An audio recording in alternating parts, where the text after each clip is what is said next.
हे रामभाऊ बघा, इथे हा चहा आहे, गरमागरम चहा आहे. याच्यात लाल बुंद गणपतीच्या रंगाचे, केशरी रंगाचे काही ज्वलनशील भाग आहेत, काही खंडोबाच्या पिवळ्या रंगाचे आहेत, काही आदिमाया शक्तीच्या रंगाचे आहेत. आणि वरती हा मोदी साहेबांचा चहा आहे. हा स्पेशली गवती चहा आपण गिरिजाच्या घरून आणलेला आहे, गुजरात आणि पंजाबमधली एक जडीबुटी आणली त्या चहामध्ये आपण.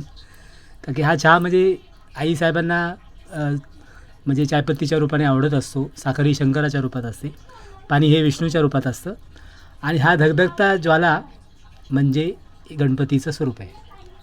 तर गणपती बघा आता इथेच आहे सध्या. बघा तुम्हाला मी गणपती दाखवतो, एक सेकंड.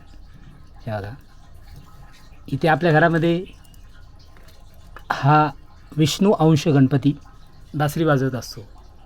त्याच्यावर खंडोबाची भंडाऱ्याची उधळण आहे सध्या. बासरीला खूप धार आहे त्याच्या. पण इकडे आता राधामाई पण आल्यात, डायरेक्ट बरसानामधून राधामाई आल्यात इकडे. राधादेवी आपल्या घरात आलेल्या आहेत. ओके.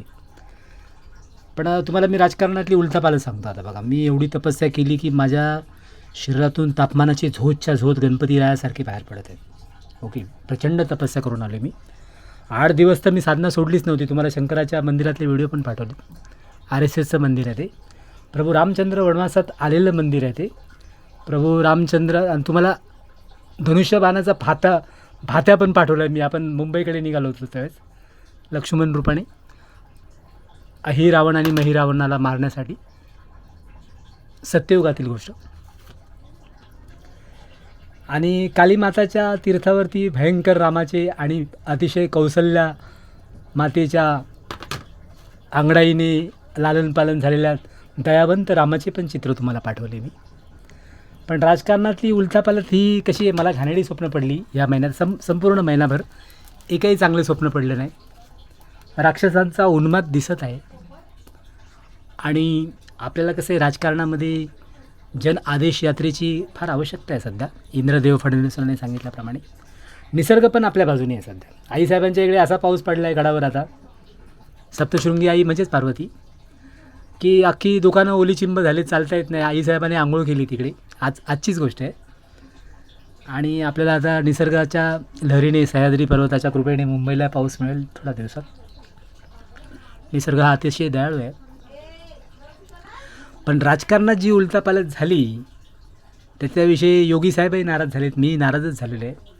कारण की आपल्याला जे चांगल्या सत्यवादी पक्षाची गरज होती, आता राक्षस पक्ष बघूया काय करतो येत्या काळावधीमध्ये. मोदी साहेबांचं अजर-अमर राज्य तर प्रस्थापित झालेलंच आहे, गिरनार पर्वताची वचनपूर्ती. आणि आपलं तप काय वाया जाणार नाही. आपण जे तपस्या करतो त्याची फळं आपल्याला काही दिवसात मिळतील. आता जनता काय अशी आडानी आंधळी बिंदळी नाही आहे जनता. जनतेला माहिती आहे कोण काय करते ते. पण राजकारणातली ही खेळीमेळी जी आहे त्याच्यामध्ये जनतेचं कोण जास्त भलं करतो त्यालाच लोक मतदान देतील इथून. आता आमदारकीचा परत निवडणूक येईलच थोड्या कालावधीनंतर. तर आपल्याला राजकारणाचा कौल हा इंडस्ट्रियलिस्ट, कमर्शियलिस्ट आणि अतिशय सायंटिफिक अभ्यास करण्यासाठी राजकारणाची मदत मिळत असते. म्हणून मी मोदी साहेबांचा आभारी आहे. आणि माझे निवृत्तीरूप भाऊ, निवृत्तीनाथांचं स्वरूप असलेले महाराष्ट्रातील धगधगते समाजसेवक, अतिशय उज्ज्वल स्वरूपाचे राम कदम यांना मी आता ज्ञानेश्वरांचं दर्शन करण्यासाठी चाललेलं आहे. तिथून काही ज्ञानलहरी मी पाठवणार आहे महाराष्ट्रासाठी आणि भारतासाठी आणि विश्वाच्या कल्याणासाठी. विश्वाचे आर्त प्रकटले माझे मणी. ओके. आता माझ्यामधील ज्या बोलक्या पोपटाचं जे सामर्थ्य आहे ते महाराष्ट्रासाठी सफिशियंट आहे, भारतासाठी आणि विश्वासाठी.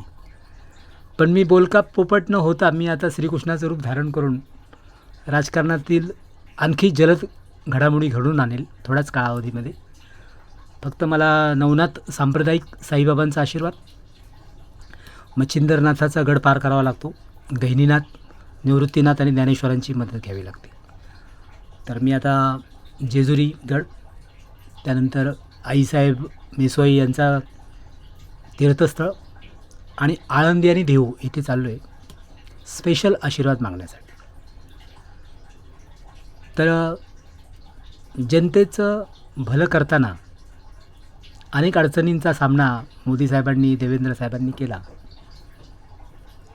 पण आपले जे 18 उमेदवार काय म्हणजे त्यांनी अपयश किंवा यश प्राप्त केलं असेल. यश आणि अपयश हे साधू संतांना काही त्याच्यातलं मतलब नसतो. साधू संतांना एवढंच माहिती असतं की जनता ही जनार्दन आहे आणि जनतेच्या रूपाने परमेश्वर आहे आपल्या महाराष्ट्रात किंवा भारतात किंवा विश्वामध्ये.